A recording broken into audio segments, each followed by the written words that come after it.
కృష్ణమూర్తి జన్మించిన తర్వాత ఎలా అయితే మార్పు కలిగిందో అలాగ వారి యొక్క జననం చేత వంశం అంతగతం 21 తరాలు కూడా తరించేయి అనేటువంటి భావన. ఎందుచేత అంటే వారు వేదాధ్యయనం చేసేటప్పుడు బ్రహ్మచర్యం వహించేటప్పుడు వచ్చి బ్రహ్మాచార్య స్వామి వారు వచ్చి ఆశీర్వదించారు 7వ సంవత్సరం. నియమాధ్యయన బ్రహ్మచర్య పూర్వక వేదపారాయణ అనేటువంటి ఒక విధానంలో నీవు భిక్షాచరణం చేస్తూ బ్రహ్మచర్యం చేసి వేదం చదువుకోగలవా అని వారు అడిగితే మా నాన్నగారు అయినటువంటి పురుషోత్తమావతార గురువు గారు మా నాన్నగారు వారి యొక్క అబ్బాయిలను తప్పకుండా అలాగే చేస్తాము అని సుమారు 10-12 సంవత్సరముల పాటు ప్రతిరోజు ఇంట్లో ఎంతమంది వచ్చినా భోజనం పెడుతున్నప్పటికీ భిక్షాటన చేసి బ్రహ్మచర్యం చేసి ఆ భిక్షాటన ద్వారా వచ్చేటువంటి ద్రవ్యంతో తిని ఆ అధ్యయనం ఎలా చేయాలో అలా చేసి ఒక గొప్ప కీర్తి పుణ్యాన్ని తీసుకొచ్చినటువంటి వ్యక్తి వారు మళ్ళీ కంచికి పీఠాధిపతుల దగ్గరికి పరీక్షగా విద్యార్థిగా వెళితే నేను చెప్పినట్టుగా చదివే కదా చాలా ఏకోత్తరాభివృద్ధి కలుగుతుంది అని చెప్పి వారు ఆశీర్వదించడం కూడా జరిగింది బ్రహ్మాచార్య స్వామి వారు.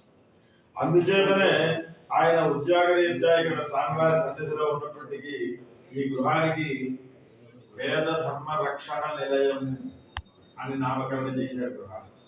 అలాగే మా యొక్క అన్నగారి యొక్క పుత్రికలు వేద విద్వాంసులకు ఇచ్చి వేదం వల్ల మనం ఉద్ధరింపబడ్డాం. వేదం అప్పటికీ మనం ఏదైనా స్థాయి శక్తిగా మన యొక్క శక్తిని యావత్తును కూడా తీసుకుని అందరి యొక్క సహకారంతో గొప్పదైనటువంటి కార్యక్రమం చేయాలి.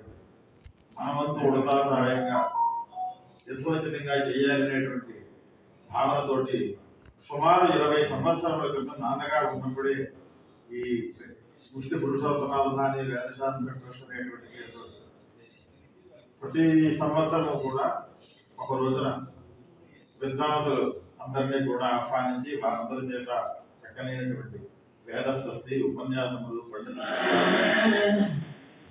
ఈ రకంగా జరుపుకుంటూ వస్తుంటే ఇందాక చెప్పకున్నట్టుగానే ఇప్పుడు 20వ సంవత్సరం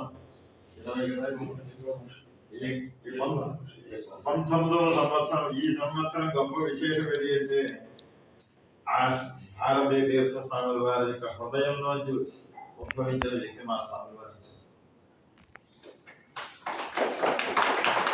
పాండవ కాశీయ క్షేత్రం తపోవన పీఠాలు వారికి అవ్యాజ కరుణ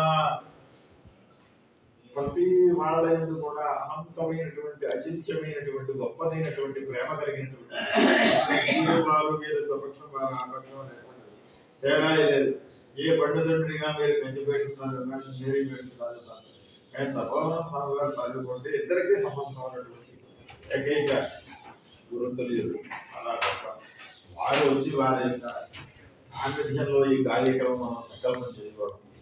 తథాపి ఈ సంవత్సరం ఏది అంటే పదస్వస్తి పదం కృష్ణయజుర్వేద అంతర్గతమైనటువంటిది. పదం స్వస్తి తోటి 5 రోజుల కార్యక్రమం కాబట్టి 6వ రోజున వ్యాసపతి చేయాలి సంవత్సరం వారు నిర్ణయించడం. దానికి స్వామీజీ వారు తప్పకుండా చేయడం ఆయన చాలా గొప్పది. ఎక్కడెక్కడ వింటున్నాం క్రమస్వస్తి వింటున్నాం, జటస్వస్తి వింటున్నాం, ఘనస్వస్తి వింటున్నాం. కానీ వాళ్ళకి తెలియనిది ఏంటి అంటే ఘనస్వస్తి కంటే క్రమం కంటే పదం కట్టింది. పదం చెప్పడం చాలా కష్టము అన్నారు స్వామి వారు. ఎందుచేతండి అదేమిటండి ఉత్తమ పాఠం అన్నారు కదా ఘనని అని అడిగితే ఆయన ఉత్తమ పాఠం కరెక్టే. ఒక పదాన్ని 13 సార్లు ఉచ్చరిస్తే ఘనం అవుతుంది. ఈ 13 సార్లు ఉచ్చరించే లోపల వీడు కలకత్తా వెళ్ళి రావచ్చు. వీడి దగ్గర బుద్ధి చేత ధీశక్తి చేత పదం వెంటనే వచ్చేస్తూ ఉంటుంది. వాడికి పండితులకి పాండిత్యానికి ఆ పాండిత్యంలో ఉన్నటువంటి నైపుణ్యాన్ని పైకి తీసేటువంటి ప్రక్రియ ఏదైనా ఉంటే పదం చాలా గొప్పది. సమిధో యజది వసంతమేవ పదం యొక్క ప్రాశస్త్యం ఏది అంటే పదం రాని వాడి పాపమే అన్నారు.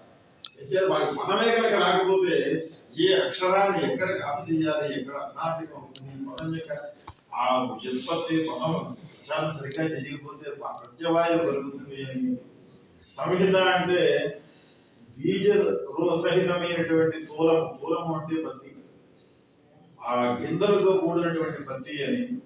పదము అంటే బీజ రాహిత్యమైనటువంటి తూలం, అంటే చక్కగా గింజలన్నీ తీసి పక్కన పెట్టి ఇక పరమేశ్వరుడికి దిగులుగా సామీప్య సారూప్య సారూప్య సాయుధ్యములు అనేటువంటి 4 విధ మోక్షములు ఉంటే ఈ గింజలు ఎప్పుడైతే తీసేశారో ఒత్తి తయారవుతుంది, జీవనం యొక్క ఒత్తి తయారయ్యి పరమార్థ అనుగ్రహానికి పరమాత్మకి దగ్గరికి వెళ్ళేటువంటి ఉత్తమ స్థానం పదము అని. పదం యొక్క ప్రాశస్యం పదం చేయండి. ఇది చేయడానికి మీరు సుమారు ఒక 100 మంది విద్వాంసులు కాకండి, తర్వాత నాకు చెప్పండి స్వామి. అందరినీ ఆహ్వానిస్తే అయ్యా మేము క్రమస్వస్తికి వస్తాం, ఘనస్వస్తికి వస్తాం, కానీ పదానికి మేము కాదంటే తర్వాత వస్తాము అని అన్నారు. ఎందుచేతంటే పదస్వస్తికి రావడానికి అంత కూడినటువంటి పరిశ్రమతో కూడినటువంటి స్వస్తి కార్యక్రమం. దానికి తిరుపతి దేవస్థానం నుంచి ఉపాధ్యాయుల కాశీపతి ఘనపతి గారు అస్మద్గురువరేణ్యులు మా ఇంటికి, మా యొక్క వంశంలో విష్ణుభట్ల వారి యొక్క వంశంలో ఆంజనేయ జైలు గారు, నారాయణానంద సరస్వతి స్వామి వారు, లక్ష్మీనారాయణ ఘనపతి గారు వారి విద్వాంసులు 50 మందిని కూడా ఒక తక్కెట్లో వేస్తే దాన్ని తేల్చాలి అంటే ఎవరు అంటే ఈయనే కృష్ణమూర్తి కన్నయ్య ఘనపతి గారు కేకేస్తారు. భాగవతంలో కన్నయ్య ఎంత ప్రాశస్త్యం ఉందో వేద సామ్రాజ్యంలో వేదగీతల్లో వారికి ఎంత ఉంది. ఆయన రక్షణలో కానీ, శిష్యముఖం చేయడంలో కానీ, వాత్సల్యతలో కానీ, శిష్యులకి చెప్పడమే ఏమని మీరు మా ఫలానా రోజున ద్వాదశనాడు చక్కగా భోజనం అది ఏర్పాటు చేస్తున్నాం, పండిత సన్మానం చేస్తున్నాం, దానికి రావాలి అని కేకేస్తే రానయ్య శిష్యులకి పాఠం చెప్పాలి. దీనికంటే